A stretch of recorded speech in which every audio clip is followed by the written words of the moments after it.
219 to 212. Congress voted to keep America in an unauthorized war. The two-page letter that started it will disturb you. Trump launched strikes on Tehran without a single congressional vote. The Constitution gives that power to Congress, not him. Plumes of smoke over Tehran. Not a metaphor, not a simulation. Real smoke, rising in real time over a real capital city.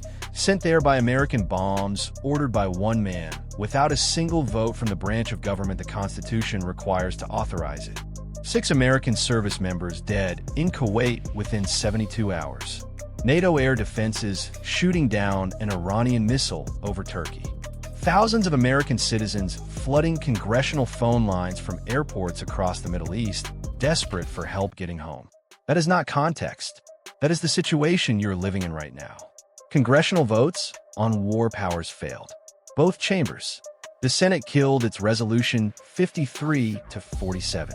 The House followed 2 days later, 219 to 212. One single Republican senator, Rand Paul of Kentucky, crossed the aisle to vote for constitutional accountability. Meanwhile, one Democrat, John Fetterman of Pennsylvania, voted with the president who launched an unauthorized war.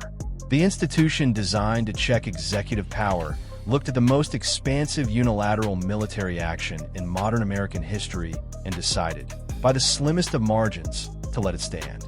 Mike Johnson, the Speaker of the House of the United States, stood in front of cameras and said with a straight face, "We're not at war right now." This does not look like a functioning constitutional republic.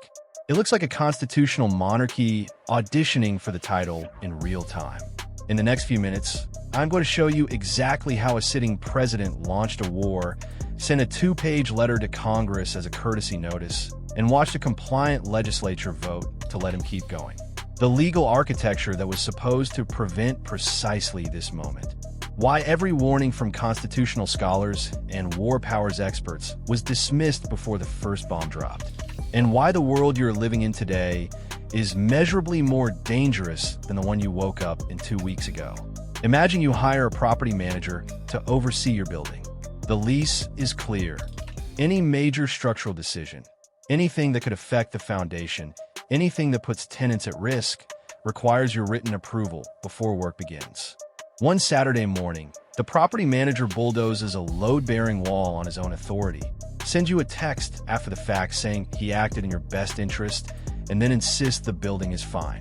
You go to the building board, the body with the legal power to sanction him, and the board votes, narrowly, not to stop him. Because most of the board members were hired by the property manager, and they like their positions. So now the wall is gone. Tenants are in danger. And the person legally required to protect you just voted to hand the wrecking ball back. Does that sound like a system of checks and balances to you? Or does it sound like the checks were quietly removed while you were looking somewhere else?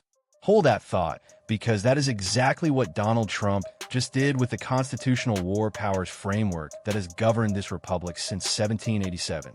The question that should be burning in your mind right now is this. If Congress will not invoke its own constitutional authority when an unauthorized war begins, what exactly is it there to do? Drop your answer in the comments, because the answer you give tells us something important about what kind of government you believe we still have.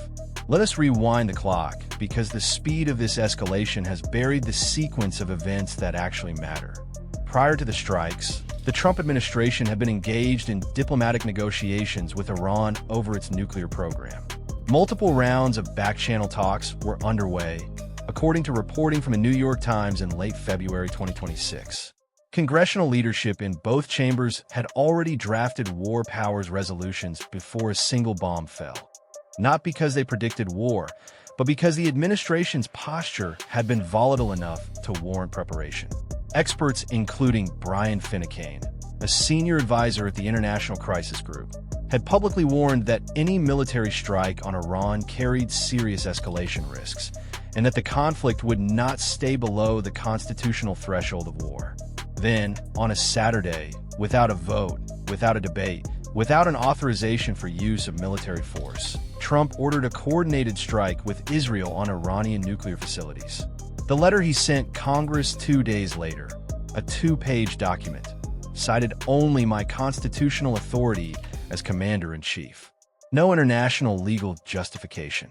No AUMF request. No declaration.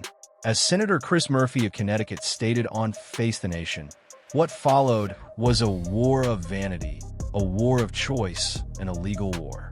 The gap between what the administration promised, a clean, targeted operation concluded within 5 weeks, and what actually materialized, 6 dead Americans, Iranian retaliatory strikes across the Gulf, and a NATO air defense intercept over Turkey, is not a gap. That is a chasm. Receipt number 1, the letter that replaced the declaration. When Franklin Delano Roosevelt took the United States to war in December 1941, he stood before a joint session of Congress and formally asked for a declaration. He said, and I quote, "I ask that the Congress declare that a state of war has existed." Congress voted. The people's representatives made the call. Donald Trump sent 2 pages. 2 pages, citing only the Commander-in-Chief clause, with no mention of international law, no request for authorization, no formal accounting to the branch of government the Constitution places above the President on this specific power. Secretary of State Marco Rubio, a former senator who once knew this better, said publicly that no presidential administration has ever accepted the War Powers Resolution as constitutional. That is not a legal argument. That is a confession dressed up as a principle. Receipt number 2, the vote that abdicated the Constitution. In the Senate, the War Powers Resolution, co-sponsored by Rand Paul and Tim Kaine, a Republican and a Democrat, 2 senators who still read Article 1, failed 53 to 47. In the House, the companion measure fell 219 to 212. Senator Kaine told CNN directly, "Don't hide under your desk and just let the president do it on his own. Because if you do, you're opening the door for presidents of either party into the future just to wage war willy-nilly." He was right, and his colleagues voted him down anyway. The Republicans who blocked the resolution did not argue that Congress had authorized the war. They argued it was inconvenient to say so out loud. That is not legislative oversight. That is institutional self-erasure in real time. Receipt number 3, the language game that reveals everything. The Trump administration will not call this a war. Pete Hegseth says it could last 8 weeks. Mike Johnson calls it a very specific, clear mission and operation. Senator Tommy Tuberville told News Nation he understood why ground troops might be needed, then called it not a war when CNN's Manu Raju pressed him directly. The reason the administration refuses to use the word is precise and deliberate. The moment you call it a war, the constitutional clock runs in full view. The moment you call it a war, the 1973 War Powers Resolution's 60-day authorization window is unambiguous. The moment you call it a war, you have to go to Congress. So instead, they called it an operation. They called it collective self-defense. They called it anything but the thing it is. And the fact that 6 American service members are already dead, NATO is shooting down Iranian missiles over Allied territory, and the administration still will not say the word tells you everything about why they are refusing to say it. The answer is that a king does not ask permission. If this breakdown is connecting dots you have not seen assembled anywhere else, you are already ahead of most people watching this unfold. Hit subscribe right now. This story is accelerating faster than any single outlet can track, and I'm going to keep breaking it down every single day. You need to be here when the next piece drops. Now here is the part most people are missing. The constitutional war powers debate is not new. Scholars have been sounding the alarm since historian Arthur Schlesinger Jr. published The Imperial Presidency in 1973. The same year, Congress passed the War Powers Resolution in direct response to Vietnam and Nixon's secret bombing of Cambodia. What most governments and most presidents, even ambitious ones, understood is that the War Powers Resolution's 60-day clock was the floor of accountability, not the ceiling. It was the minimum. Most presidents, regardless of how they stretched executive power, at least sought a post hoc AUMF. George W. Bush went to Congress for authorization in Afghanistan and Iraq. Barack Obama requested it for Syria, even when Congress stonewalled him. Trump did the opposite. He did not request authorization before the strikes. He did not request it after. He sent a courtesy letter and dared Congress to stop him. And Congress, with the thinnest of margins, proved it would not. What that asymmetry reveals is this. The War Powers Resolution cannot constrain a president whose party controls Congress by 7 votes and treats constitutional accountability as a political liability rather than a sworn obligation. The enforcement mechanism is dead, and every future president of any party just learned the lesson. So what does this actually mean for you? If you have family members serving in the United States military, they're now operating in a theater that Defense Secretary Pete Hegseth has said could last 8 weeks, in a region where Iran is already launching retaliatory strikes at U.S. allied Gulf states. Your gas prices are moving by the hour as oil markets absorb the instability of a hot conflict near the Strait of Hormuz, through which roughly 20% of the world's oil supply flows daily. Your grocery bills are connected to those fuel costs in ways that compound faster than any relief package can offset them. If you have retirement savings tied to market indices, you already felt the volatility last week and the floor has not been found. If you're an American citizen abroad, right now, today, you're scrambling for a flight out of a region where an Iranian missile was intercepted over Turkey 3 days ago. And if you're simply a citizen who believed that no single person in this republic could take your country to war alone, you now know that belief was contingent on a legislature willing to enforce it. Once that precedent is established, it does not simply reverse because the next election happens. That precedent embeds itself. It does not come back. Where does this go from here? There are 3 realistic paths, and none of them are clean. In the best case, back-channel negotiations already underway, and reporting from Reuters suggests Gulf state intermediaries are already involved. Produce a quiet off-ramp within the 60-day war powers window. Both sides declare limited victories. Iran stands down its retaliatory posture. The U.S. frames it as mission accomplished. But the constitutional damage is permanent. Congress has now established, through its own votes, that it will not invoke war powers against a president of its own party regardless of the legal threshold crossed. Every future commander-in-chief, Republican or Democrat, will operate inside that precedent. The off-ramp exists, but the road behind it is already scorched. In the middle scenario, the Gulf states begin quietly restructuring their security relationships. Saudi Arabia, the UAE, and Qatar have spent years hedging between American and Chinese security guarantees.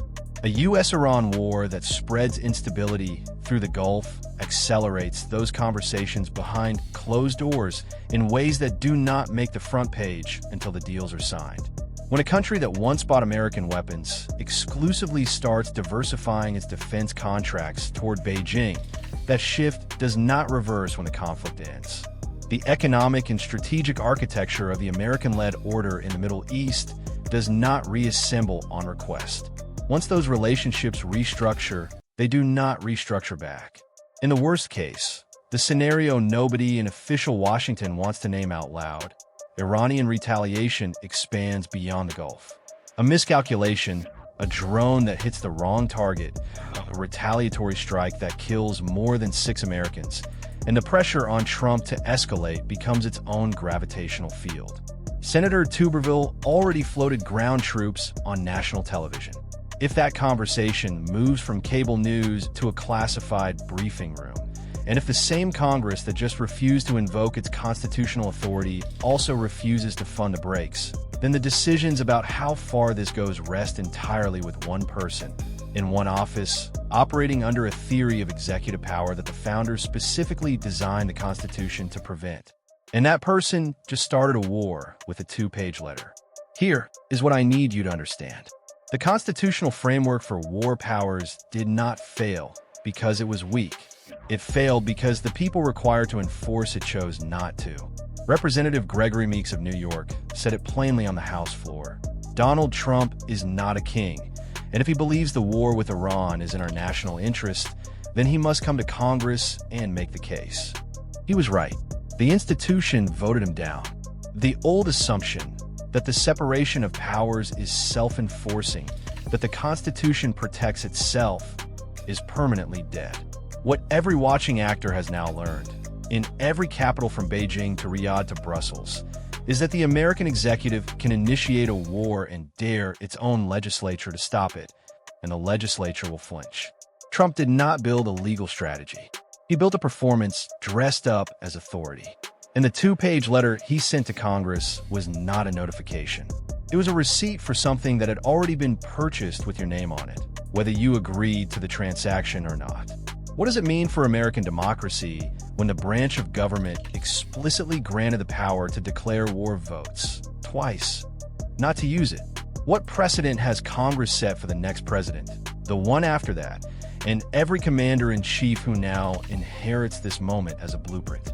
And what do you tell the 6 families whose sons and daughters were killed in Kuwait 4 days into a conflict that, officially, nobody in Washington is willing to call a war? Drop your answers in the comments. I read every single one. Subscribe because the next chapter, the 60-day war powers clock, the UMF fight in Congress, the Gulf state realignment, and Iran's next move, is coming fast. This story is not slowing down.